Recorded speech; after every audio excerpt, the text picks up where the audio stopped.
Welcome, welcome, welcome. Thank you all for being here with us for our first ever virtual fundraiser with People's Justice Council. All right. Hey, y'all, the purpose of today's webinar or today's presentation is really just for us to brag about some of the work that PJC has been doing through 2024, but also to brag on some of our partners that we've been doing this work with and some of the programming that we've been doing. We want to make sure that you know who we are and the work that we're doing, but we also want to make sure that you know we aren't doing this work by ourselves. We are actually in community with others. Thanks for having me, y'all. As stated before, my name is Leah Humphrey. I am the Black Caucus Program Organizer with the Climate Justice Alliance. I came to know the People's Justice Council through Reverend Michael Malcolm. I have been in this role for a little over a year, and during that time, Rev has significantly impacted how the Black Caucus moved and organized. During any work with others can be tricky. You know, humans are difficult, but that's what makes us great. And community work is no different. And through the trials and tribulations with being the Black Caucus organizer, Reverend Michael Malcolm and PJC has been there and has been an anchor and a guide and a source of wisdom for myself and others within the Black Caucus during difficult times. Rev also played a pivotal role in the Black Caucus Jubilee. We had a Jubilee in New Orleans this past June. Rev was part of the planning committee and really helped provide some guidance on how we should make sure that the gathering in New Orleans was really intentional. Um, I also got to meet Marisha during the Jubilee, and she was amazing. And every time I come in contact with someone from PJC, I always feel welcomed and at home. And so they're always just very warm. I know that when PJC is in the room, they're going to ask in-depth questions. They're going to make sure that marginalized communities, specifically Black folks, are at the forefront of the conversation, and they're going to make sure that community care, and community safety is our guiding North Star anytime we're in conversation. I'm excited to have Rev, Michael Malcolm, and PJC involved with the Black Caucus next year and hopefully for years to come. In 2025, we plan to further build out our re-granting program. So this year, we were able to re-grant 140K to a lot of the Black Caucus members where we started that process. In 2025, we hope to expand that program, which will allow us to provide even more resources to frontline Black communities who will be impacted by climate disaster and other oppressive forces. We are deeply grateful for your support and engagement, which will be crucial in this endeavor. We will also be building out an in-person gathering for Black executive directors, so that we can ensure that the Black organizations that we work with have the skill set, the resources, and the connections that they need to be strong and have a strong infrastructure. We also have a goal to connect with Black folks throughout the diaspora. So we understand that for Black people, it's important for us to connect with Black folks on the continent, throughout the Caribbean, and wherever we may lie, so that we can try to repair and undo some of the harm that has been done to us through colonialism. So one of the goals for the Black Caucus is to do some repair work and to make sure that we all have the resources that we need to be self-sustaining communities. Some more work that the Black Caucus plans to do that we hope that PJC will take some leadership roles in, is to do some narrative work. I understand that PJC and Rev have done some filmmaking and some documenting in the past, and we believe that our stories are important. So it's important for us to document those stories and to keep track of all the things that we do so that we can preserve our culture and our history. And while we know that the nonprofit industrial complex will not save us, in the end, it will take Black folks to save each other and protect each other. We just use the nonprofit model as as a tool and as a shield, to try to shield our people from some of the targeted harm that has come down the pipeline towards our communities. And I'm so excited that I get to support the People's Justice Center in their efforts to protect Black people in marginalized communities. So I'm very grateful to be here. And I'm so grateful to be in community with you all. So thank you for having me. My name is Jaleesa Milton. I'm Executive Director of GAS, which is a pseudo acronym for Greater Birmingham Alliance to Stop Pollution in the Work. And I think like at the time, just kind of trying to grasp how I understood kind of being a person who is a legacy of steel workers in the city of Birmingham, and kind of like this a legacy of domestic workers in the city of Birmingham, and what that meant as I was learning these conversations about polluters in the city and things like that. And I think oftentimes I didn't really notice like that there were a lot of Black people talking about that work before I became involved. And it was really important for me to identify with other people who took that perspective as well and really understood like those experiences. And Reverend was the first person I met after being at a Climate Justice Alliance conference. And I just remember kind of like taking in a lot of information, but not really understanding how to apply that to a local context yet. And we sat down and had this really important conversation where he talked to me about all the different things that PJC was doing, and just kind of like the approach that they were taking to really getting to the ground and talking to people, getting their voices involved with stuff like energy justice and things like that, and having conversations about how to make the podcast better. And I had this kind of immediate realization, like this is what this really is. Like I'm not alone. And just really connecting with another organization that really wants to focus on Black people in this state and what's really happening.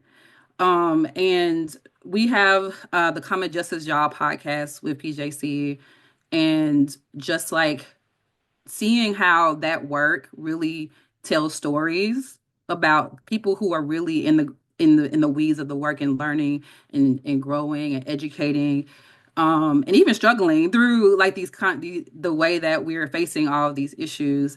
I think that I feel a lot more confident going into 2025 with a lot of challenges, knowing that organizations like PJC are right here and still really just like making sure Black people's voices are heard in just transition. So I think our work in the future, I hope, really looks even more like going into communities, talking to them about their options, learning about energy efficiency, learning about the messed up ways that Alabama Power is affecting their lives through stuff like Arm in Arm, which I'm sure Lindsay will talk more about in a little bit. And just like at a time where people are feeling very discouraged, just being like a voice for that and bringing those things to light, not only through just like policy work and yelling through microphones, but in sitting on people's porches and having conversations and doing arts and doing cultural things, and really taking in like what it really how do we really discuss our problems and discuss our solutions. So I just want to say I'm grateful to be here, and I'm grateful just for like community, um, as a new person that's really trying to do the right thing. Like, bro, I love this, man. I love what you've done. We came up, like you said, in this together.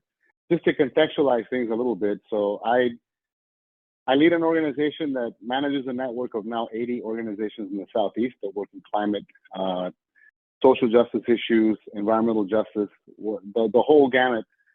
And our organizations range in size from very big to very small, but more than half of our members are grassroots groups that have budgets under $500,000. And 80% of those have budgets under 300,000. And we've done, I think, a lot of work over the past several years, getting funding and re-granting funding, especially to those groups in different forms and sizes, if you will. And PJC has been a partner in many different things. You know, I'm happy Jalissa talked a little bit about the Climate Justice Y'all podcast. You know, we've been doing the podcast. Now we're launching the 4th season.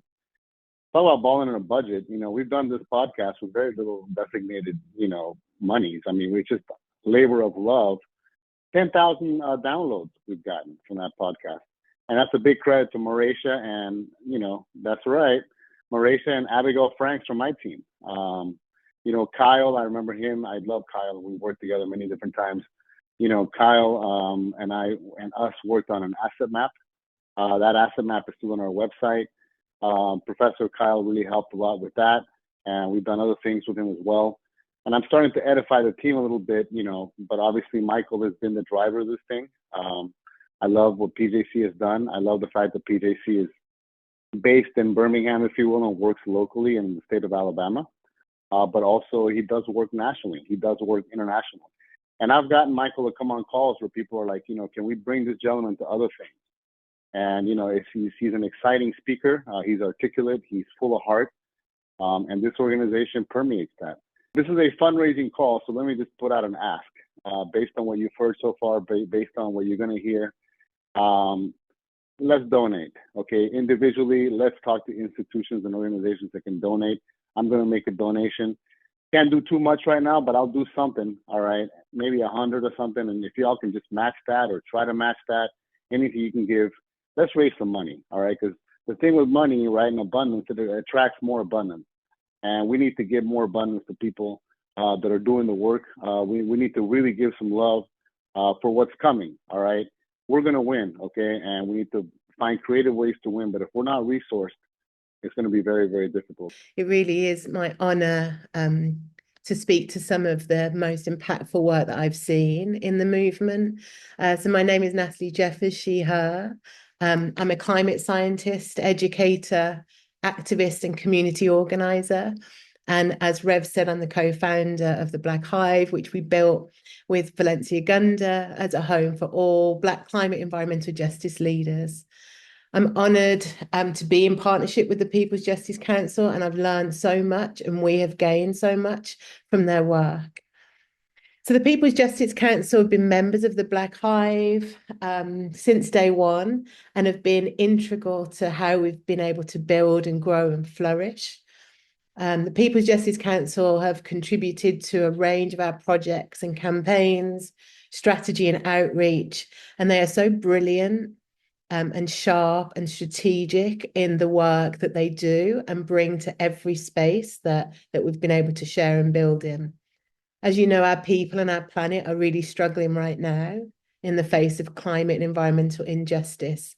And it's groups like the People Justice Council who are actually able to build power on the front lines and support our community in ways that bigger environmental justice and climate organizations don't get to do. And we have to support those smaller organizations who actually have a deeper and bigger impact with our communities on the front line.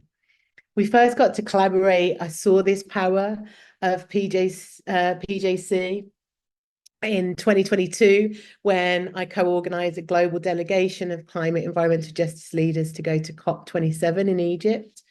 And when I saw Rev and the team engaging in these high-level panels and in these backroom meetings with the White House, they were the sharpest, most strategic and powerful voices in that room.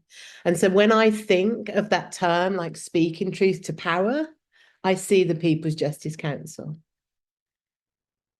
We were so blessed to be able to offer a grant to the People's Justice Council called the Earthseed Fellowships, which enabled them to go to Nigeria and build a program called CCC for Peace, which is a youth climate leaders retreat. So it not only contributed to the strengthening of climate justice and peace building in Nigeria, one of the heartlands of environmental injustice because of colonialism and extractivism. And we're able to build with the youth there around climate change and how we can articulate realities and narratives of their communities, their stories, and then how we foster peace and solutions through the creative arts. This project was able to educate youth who don't get opportunities to dream and to build in these ways. They don't get opportunities to actually tell their stories. And the People's Justice Council supported them, built that space so they could do that. Now this project was so successful that it's being asked that it happens for over multiple years for other youth in Nigeria and is scaled up across other African nations. I'll speak a little more to the importance of our global solidarity work in climate environmental justice, but the PJC are really leading in that and have some receipts for it. So Rev, Malcolm and PJC also have worked with the Black Hive on a Black Climate Mandate, which is a North Star policy facing document, which makes demands around 9 pillars.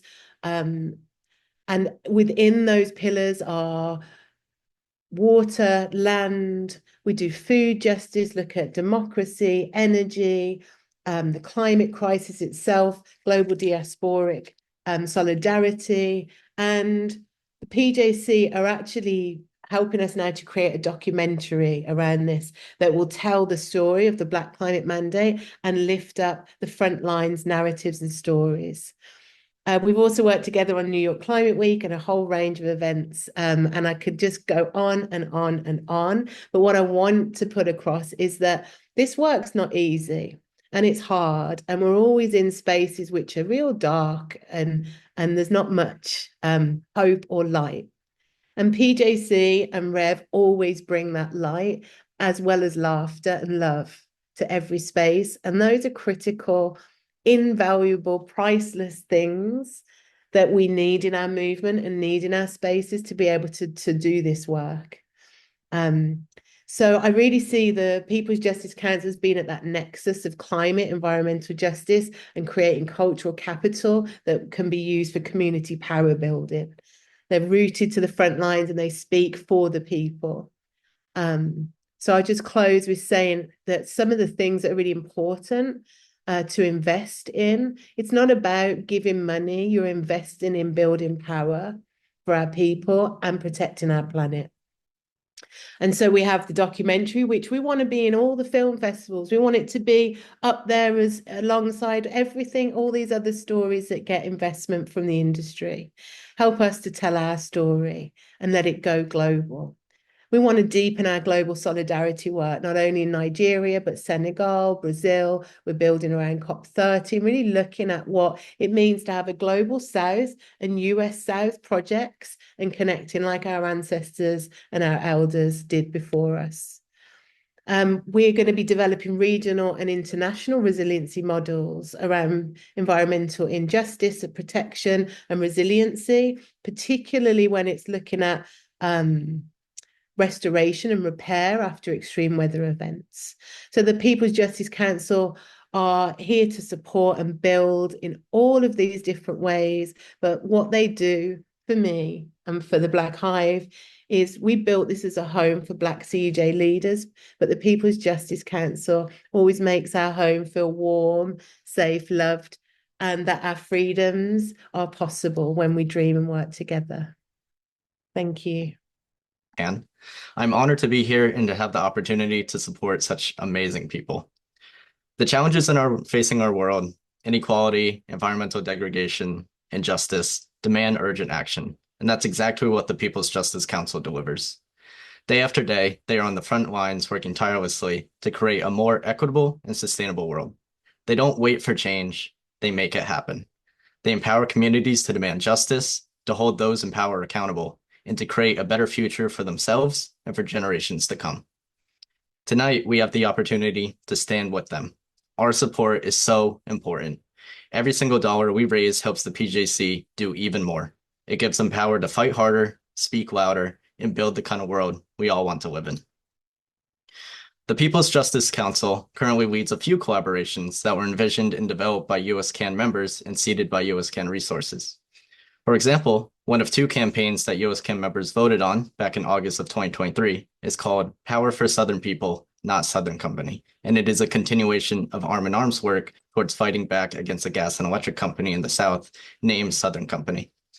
Many USCAN members are actively participating in this campaign, giving them a chance to fight back and uplift voices that are often ignored and shut out.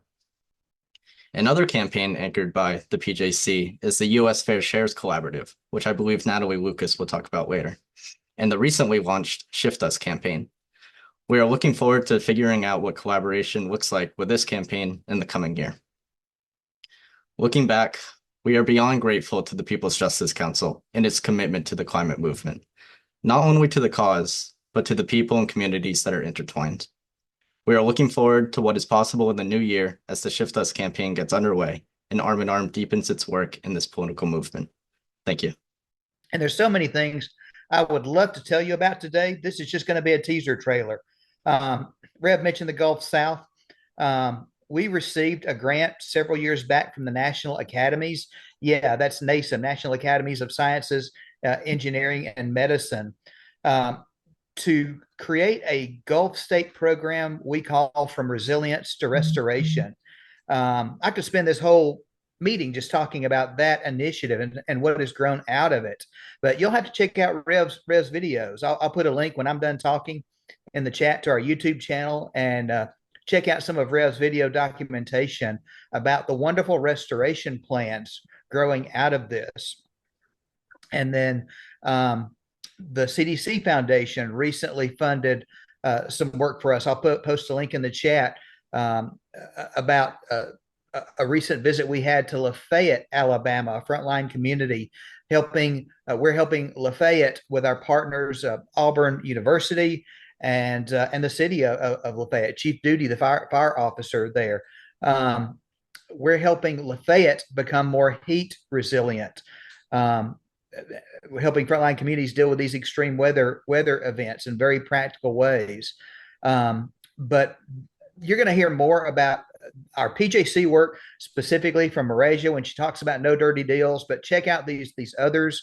In many ways, From Resilience to Restoration is our biggest umbrella, and a lot of these other things we're talking about fall under it. So, we'll be doing a follow-up meeting just to talk about, bring you up to date on that. But we've got lots of video footage in the can that I hope you'll check out.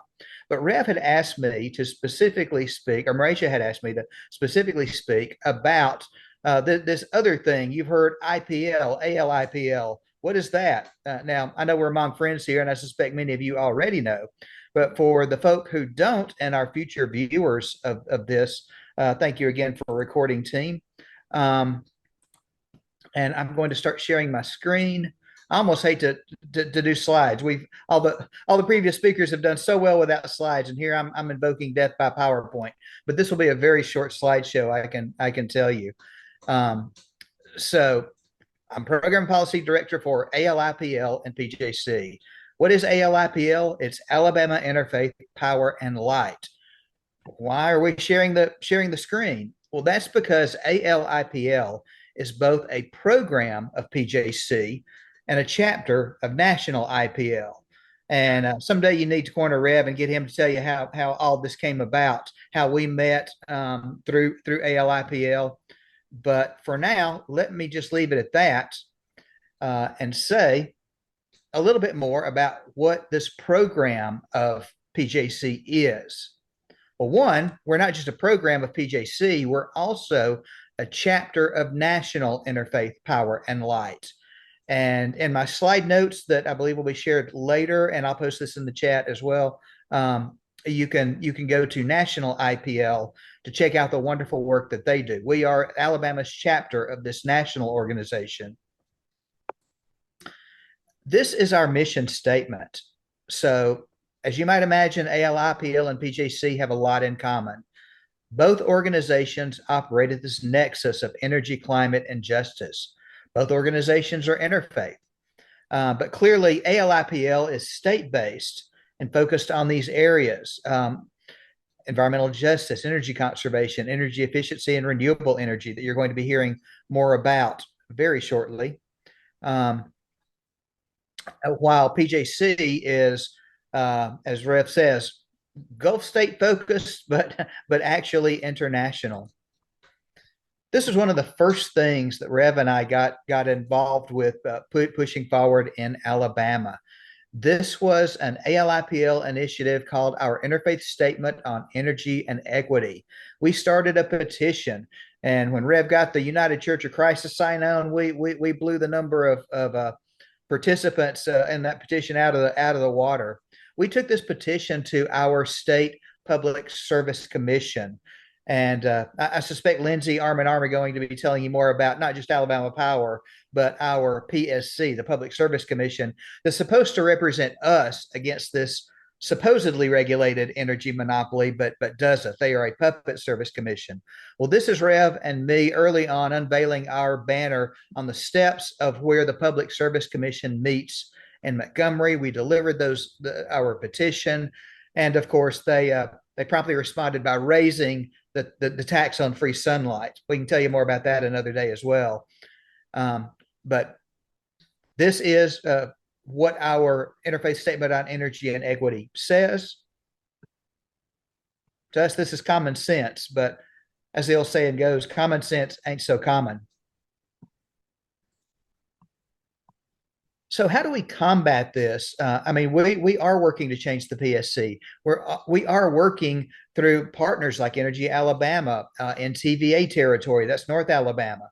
And we're working with partners like Rural Power Coalition to change the panoply of rural electric cooperatives, which a lot of folk don't even know about. Just like a lot of folk don't know that the PSC is the most important election that nobody knows about. Most people don't know that if you were a member of a rural electric cooperative, you are also an owner of that cooperative, and you have amazing power to change that cooperative in ways that we're still clawing at, trying to change the PSC. But let me tell you about just one program, and this is kind of a preview of our next speaker. I see my esteemed colleague, Mr. Stephen Guzman, has joined us, and I've known Stephen for a long time. I'm so glad to be working together with him again on not just under PJC ALIPL, but specifically on this program that we call We Rise.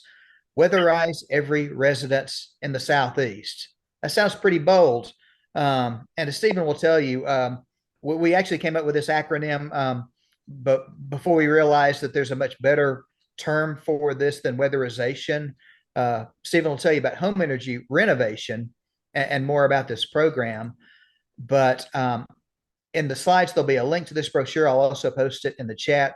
I want to lay the groundwork because, like I say, Stephen will tell you a very practical way that folks in frontline communities can save 10%, 30% of their energy bill without a lot of high cost outlays. You know, a lot of folks will want to sell you high price storm windows or a new efficient heat pump, and these are important, but that's not the first thing you should do. Not, you know, more insulation. That's great, but that's also expensive. No, low cost materials, call it weather stripping.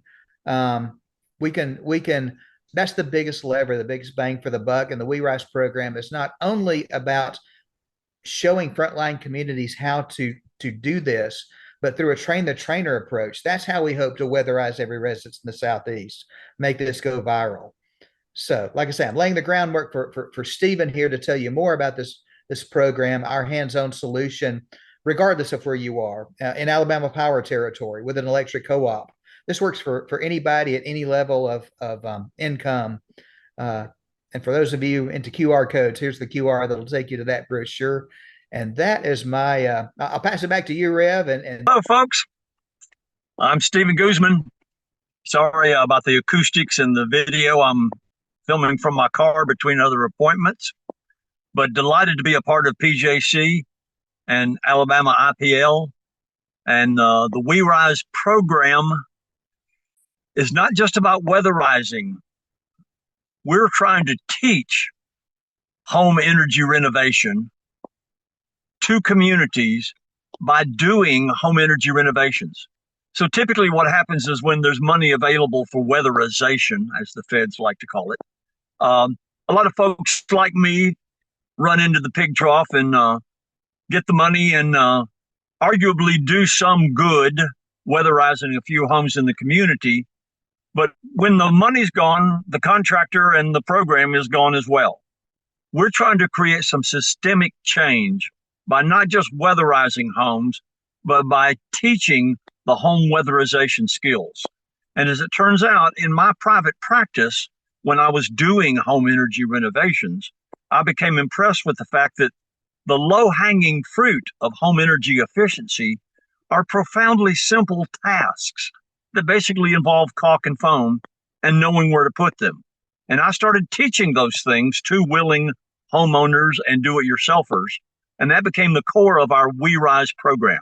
So again, we want to teach home energy renovation by doing home energy renovation in communities with the ultimate goal of creating a network of self-supporting, functioning home energy renovation crews in communities all over the Gulf South and ultimately the country. So we do that by me coming into a community and presenting a series of home energy workshops where I teach you the fundamentals. And like I said, the initial stages are very simple. It just involves crawling around the house with tubes of caulk and cans of foam, but more importantly, knowing where to put them. And that alone can achieve an energy savings of 10 to sometimes 20 and 30% for the homeowner. And that's an investment that lasts forever. And it's a very low capital improvement.